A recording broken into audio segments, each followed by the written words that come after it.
Among the people of Israel, every word spoken before the Lord carried weight. A vow once spoken could not be broken, and every promise stood before God. From the household of a father to the house of a husband, every word was bound by command.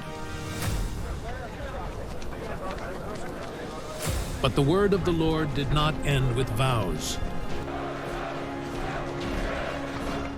For a command was given, and it was a command of judgment. Midian stood before them, and the time of vengeance had come. Then the Lord spoke to Moses, saying,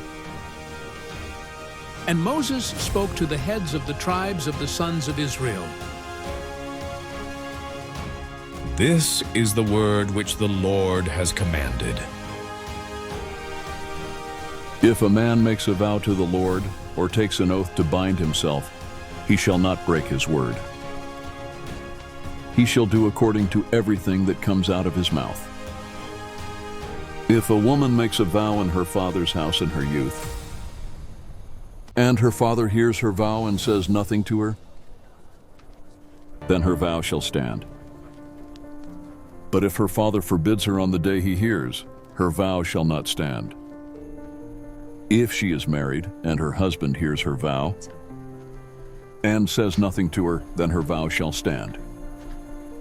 But if he annuls her vow, it shall not stand. But the vow of a widow or divorced woman shall stand. These are the statutes which the Lord commanded Moses. And after these things, the Lord spoke again to Moses. And the statutes of the Lord were established among the people of Israel. And there was peace in the camp, yet it was not a peace without weight. For beyond the camp, the wilderness stretched out in silence before the Lord. And the stillness of the land seemed to wait for the word that was yet to come. And Moses stood apart from the people, waiting upon the word of the Lord. And the voice of the Lord came to Moses in the wilderness of Moab.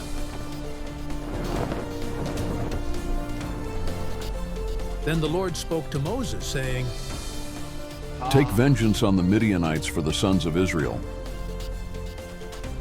Arm men from among you for the war, that they may go against Midian. And the word of Moses spread throughout the camp. And the men began to gather themselves for the war. 1,000 from each tribe were chosen, 12,000 armed for war.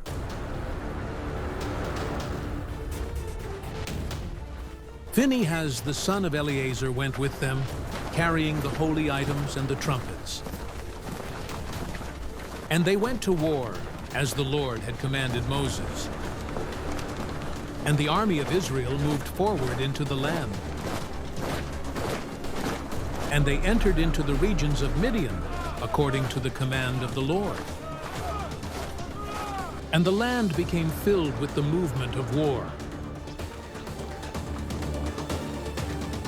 They fought against Midian and struck down every male.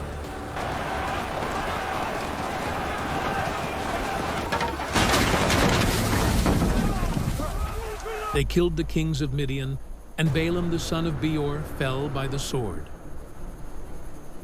The sons of Israel took captive the women and children, and plundered their livestock and goods.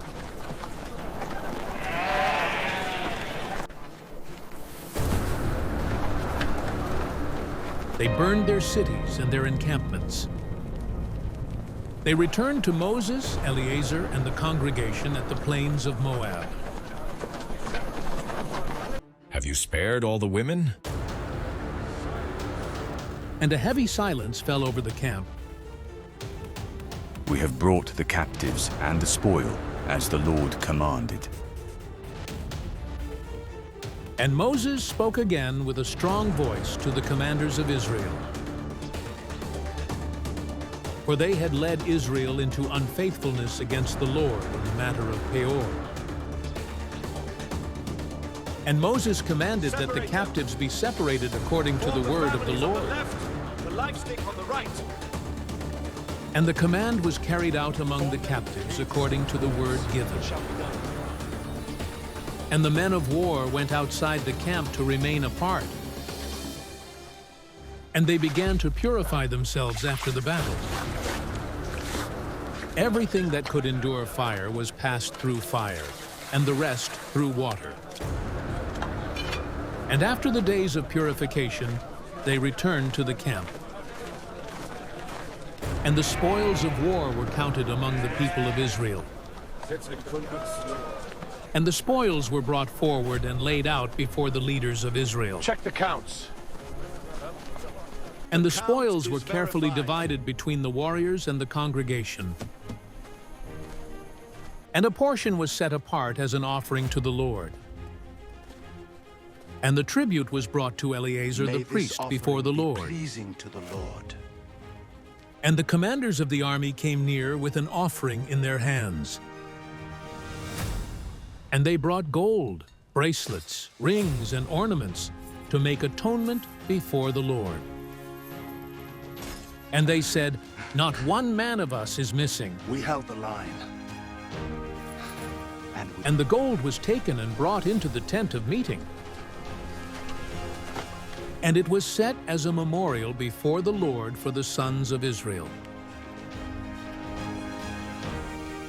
Thus the vengeance of the Lord was carried out upon Midian, and the camp of Israel stood purified from the defilement that had once spread among them. Yet the journey of Israel was not finished, and the commands of the Lord still stood before them.